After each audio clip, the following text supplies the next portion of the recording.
नमस्कार विद्यार्थी मित्रांनो, शॉर्ट ट्रिक मध्ये तुमचं स्वागत आहे. तर आज आपण पाहणार आहोत या ठिकाणी संख्या कशा तयार करायच्या. एक अंकी सर्वात लहान, सर्वात मोठी आणि किती संख्या तयार होतात असा प्रश्न वारंवार परीक्षेला विचारला जातो. तर बघा, एक अंकी सर्वात लहान संख्या कोणती आहे? तर ती आहे 1.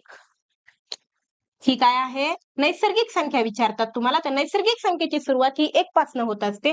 सर्वात लहान नैसर्गिक संख्या 1, सर्वात मोठी नैसर्गिक संख्या आहे 9 आणि जर या किती आहेत असा प्रश्न विचारला तर त्या आहेत 9.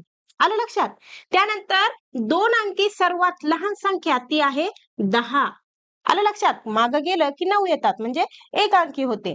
2 अंकी सर्वात मोठी संख्या विचारली तर ती आहे 99 आणि 2 अंकी संख्या किती आहेत असा प्रश्न विचारला तर ते आहे 90. त्याचबरोबर आपल्याला काय करायचं, इथे एक शून्य वाढत जातो, इथे एक 9 वाढत जातो आणि इथे एक शून्य वाढत जातो. म्हणजे 3 अंकी संख्या विचारली तर ती आहे 100 आणि सर्वात मोठी 3 अंकी संख्या 999 आणि 3 अंकी संख्या किती आहेत तर त्या आहेत 900 संख्या आहेत. 4 अंकी सर्वात लहान संख्या आहे 1000 म्हणजे एक शून्य आपण वाढवला.